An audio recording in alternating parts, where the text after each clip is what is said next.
Welcome back to This American Negro. This is your boy Marquise Davon. Don't call me Mark. Marquise is perfectly fine. Today we're going to be talking about the role of the lazy consumer and are we actually engaging with music today?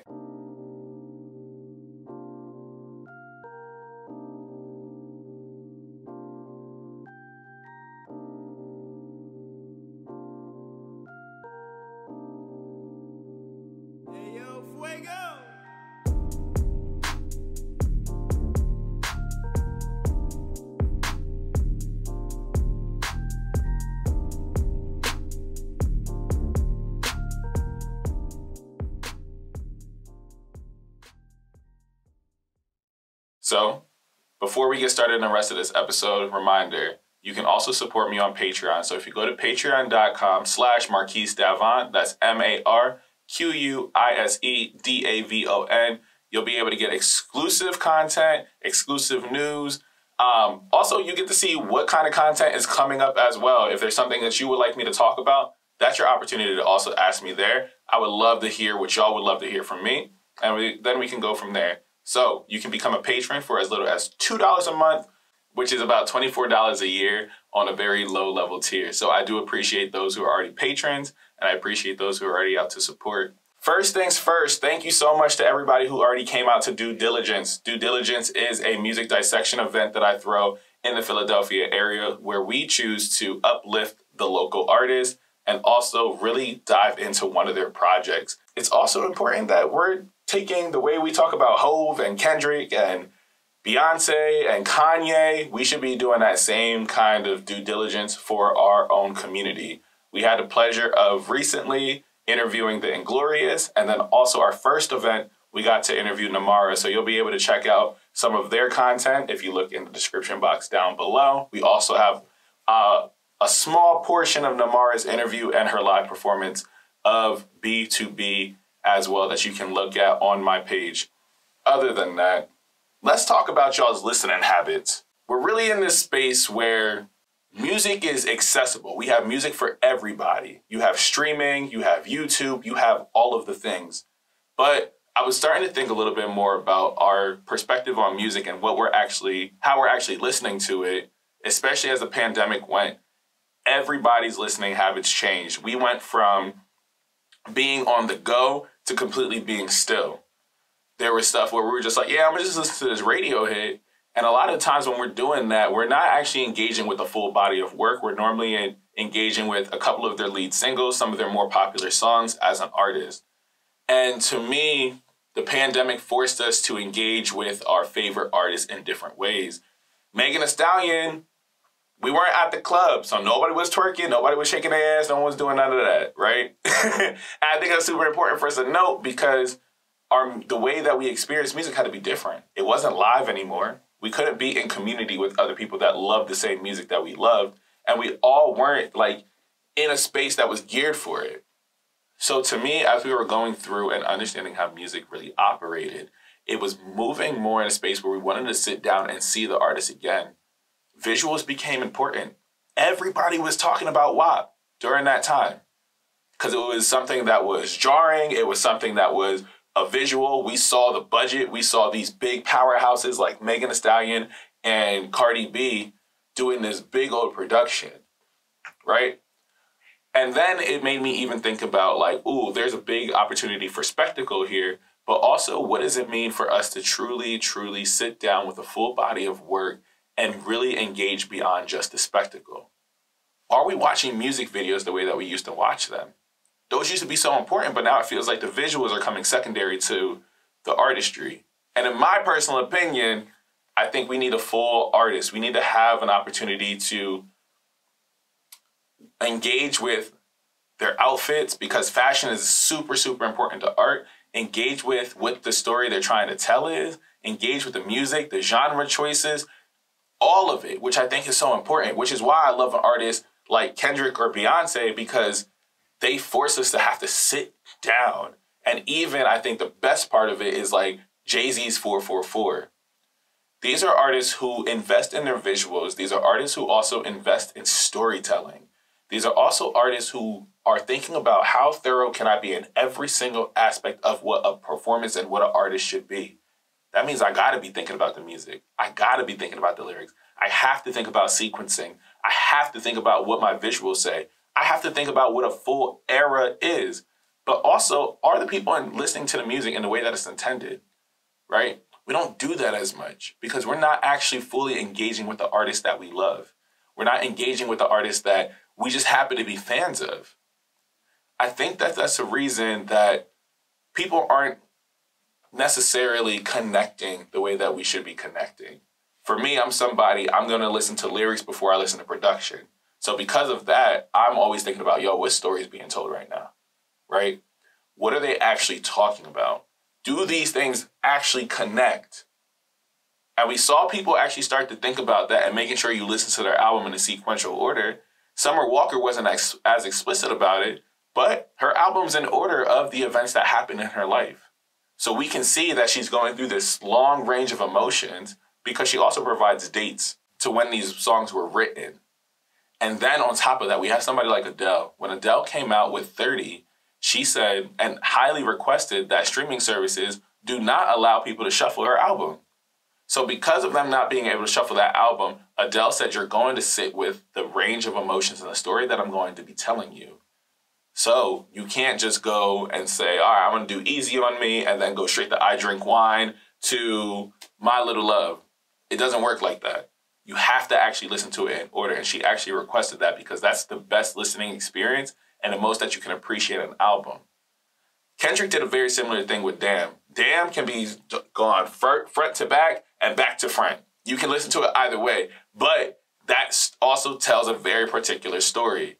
And so when we're thinking about how we're actually engaged with this music, it's important for us to know exactly the importance of an album and the intentionality behind it. Lots of times we go into our favorite artist and we're just like, all right, cool, I see this song. Let's see if it's good and if I like it. Oh, I didn't hear the song on the radio, so it must not be that good, right? And that's the issue that we're coming up with right now. A lot of the time people are looking at like, well, did I hear it on the radio, so it must not be that good? How many streams does it have, so it must not be that good? We shouldn't be worried about the numbers that these records are producing. Like, yes, that's important to an artist because that's also a form of money that they make. But also, is it a quality piece of work?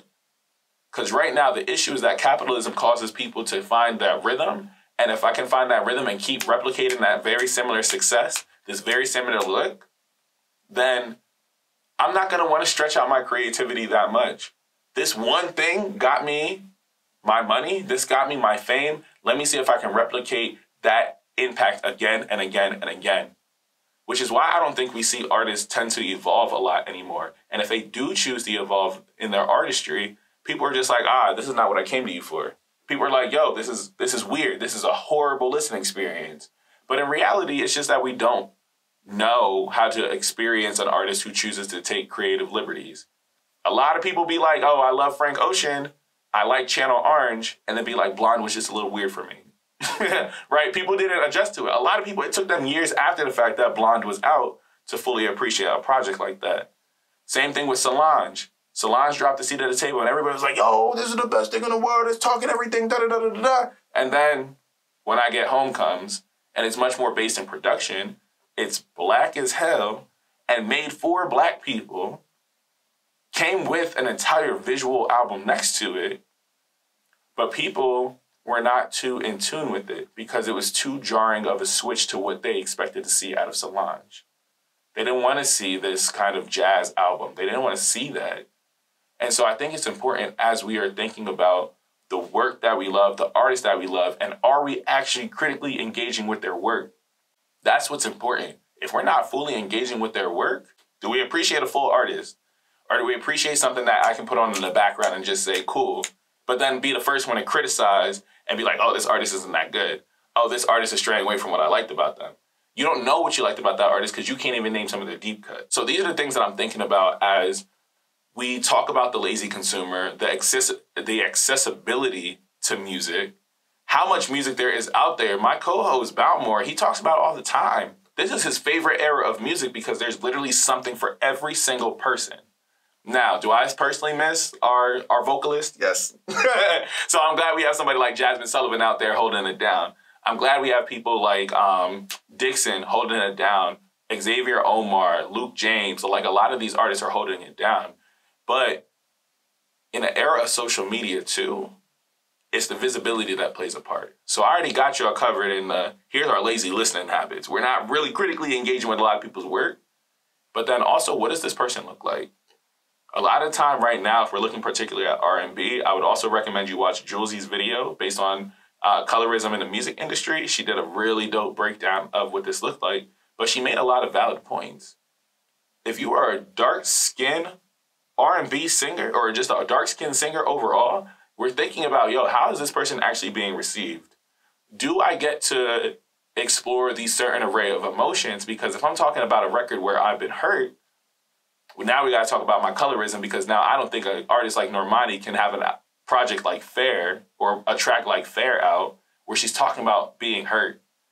She said the same thing about Ari Lennox when Ari Lennox was actually exploring and being openly upset around her feeling like, yo, I should have had this because it's a Soul Train award, but you gave it to somebody who's not even a part of a soul kind of background, right? That was, I think she lost to Lizzo, but I think she was rightfully upset.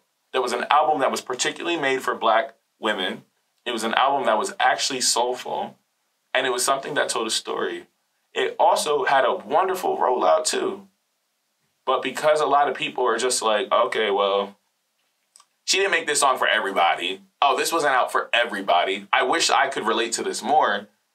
There's an inability to recognize like, oh, this might be a dark-skinned artist, but I might not be able to relate to them. So it's still something that is very visual. So even then, it makes you think about, is there a reason that the darker-skinned artist might have to lean towards their sexuality a little bit?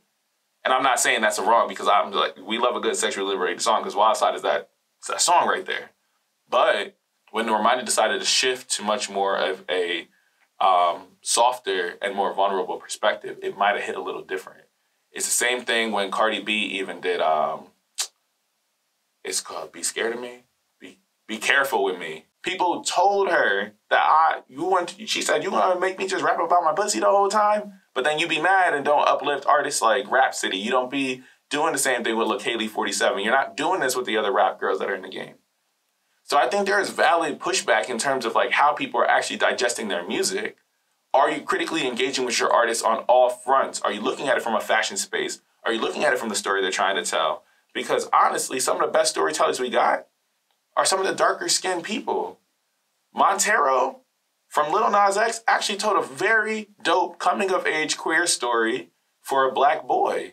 That's important.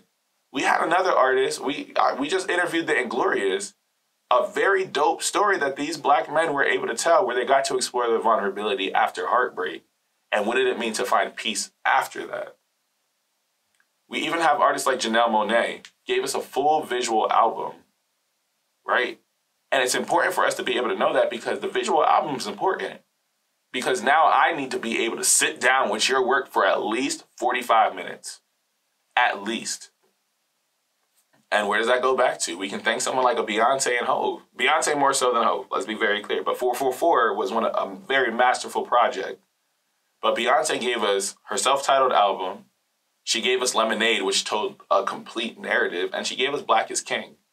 She made us have to sit down with the music that she creates and visually take in a full album.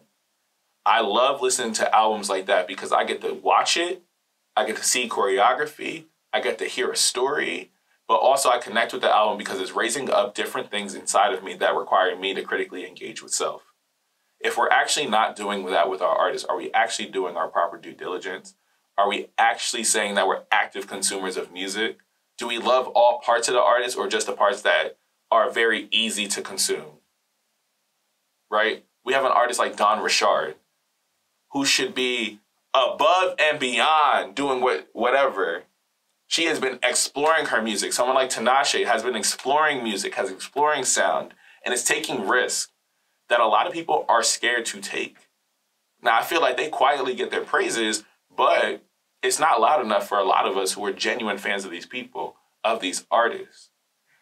And so when you think about your listening habits and really what are you looking for in an artist and what kind of music do you actually love, on top of us living in the digital media and social media era, we're also just looking at the aesthetics of a person. Now, one thing I do appreciate Julesy for, because at the end of the day, yeah, I don't think Snow Allegra is anything new. For me personally, I call it Snooze Allegra. I think it's something to say when you have a non-Black person in a soul sound or an R&B sound. What does it look like for non-Black folks to be in that space? Because we'll actually take more from them. We'll actually accept their mediocrity in this space. They don't have to do too much in their artistry because at least I can know I can replicate that look. Non-Black artists with a Black sound, they're easier to digest, and you're just like, oh, you're a nice little visitor. So I do think that there's something to talk about when we look at the era that we live in, when music is so accessible, when information is so accessible. Why do we need to actually creatively engage with anything? And this actually goes beyond music. We're not reading as much anymore. We're watching things. TikTok is only what? We want to make sure you can watch at least 15 seconds of a video. Nothing in this world is requiring us to engage with long-form content the way that we were. So I think this is also part of the reason that people don't know how to fully engage with an artist. We don't know how to be critical of artists and also still be able to love them at the same time. So I think as we are moving, and something I'm asking as y'all are consumers of my own content, y'all are consumers of music, everybody's listening to music every day. How are you actually engaging with your artist? How are you actually engaging with a full body of work? When's the last time you've sat down with an artist and listened to their album front to back? And then actually was just like, oh, I like this because it's telling this, this, this, and this. Now, I ain't saying there's nothing bad about an album full of bangers. Like, we love that. Woo, woo, woo. Rihanna gave us albums full of bangers.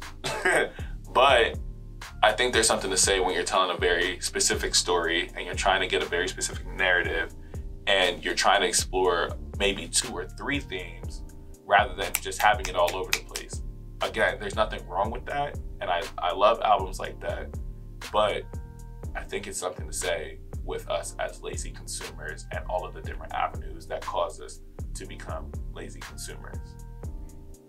I hope you enjoyed this video. This is your boy Keys. Don't forget to become a patron. Everything you need is in the description box down below. Peace out to niggas and niggas only.